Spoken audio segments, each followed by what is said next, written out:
Okay, so last month update, and then you should be in real time with me. So again, I had a couple videos recorded for March and February on a different camera, and I didn't have it with me, so I'm just kind of recapping like this.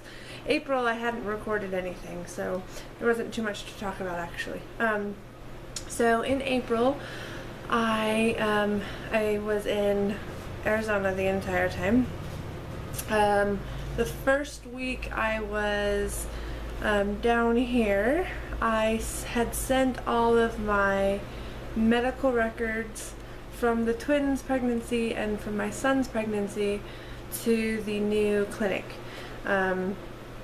Particularly, more importantly, the twins' pregnancy.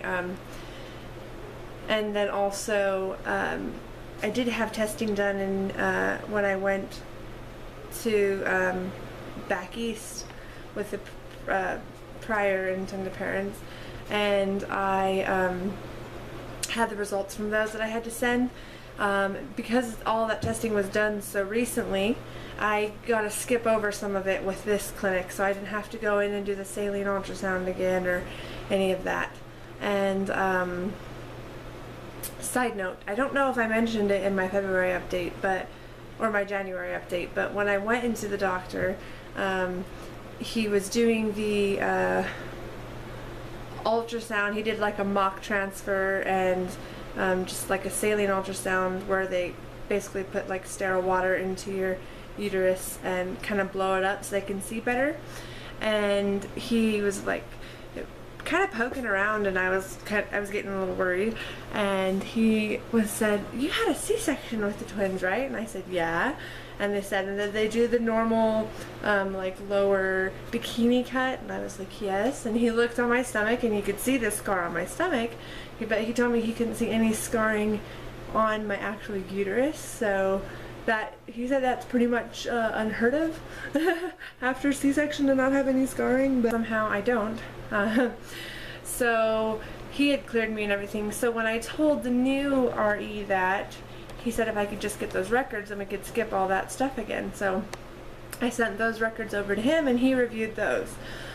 Upon reviewing that, part of the lab work that I had got done while I was back east, apparently they didn't do a full workup, or they only sent part of the records. But there was a couple blood tests for like infectious diseases and stuff like that they didn't have proof that were done. So while I was down in Arizona, down here, I had to go to the local hospital lab and get all of my blood work done. So that was kind of a pain because of how everything works. Like my IM had to call and give them her credit information, and then they did the lab, and then they sent the lab up to the clinic, and then they reviewed it and gave me the okay. So basically, after that I had talked, or right before that or after that, I finally got to talk to the IM on the phone in person, so I got to hear her voice and talk to her a little bit more, which was great.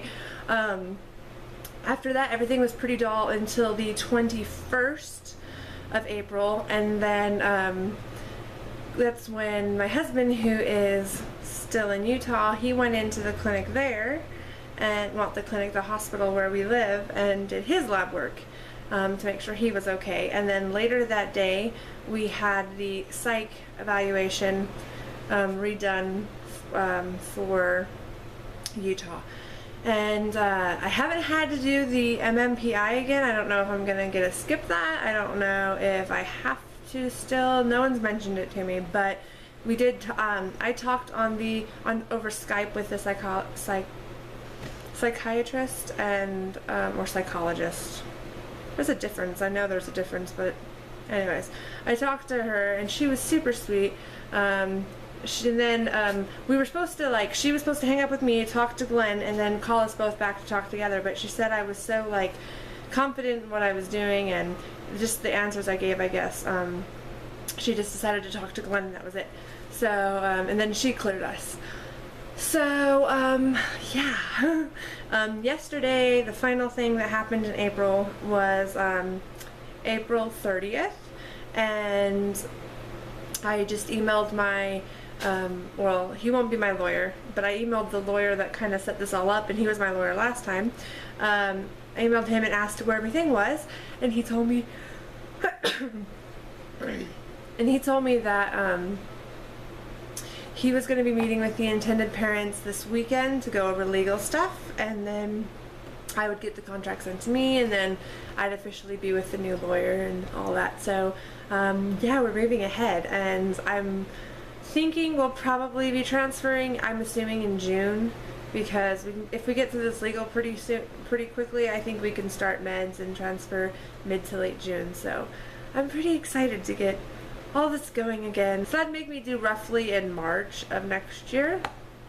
So it'll be different. It'll be my first pregnancy where I wasn't, like, I delivered in October with my son and September with the twins. So I've been pregnant sort of the same time of year the whole time, and or both times. So this one's going to be different. I'm going to be like getting pregnant in June, and then while it's all snowy and cold where I live, that's when I'll be having the baby. So rather than carrying them through the summer, which will be nice. So yeah, that's it, and thanks for sticking around, and I'm going to try to update.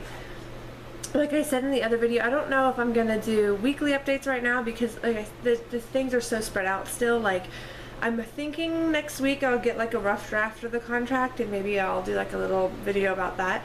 But then after I sign it, it's just really waiting until it's med start. So we'll just kind of see, and I'll play it by ear. And I've got other videos of like Cody and stuff I'm going to upload too. So take care, guys, and talk to you later. Bye.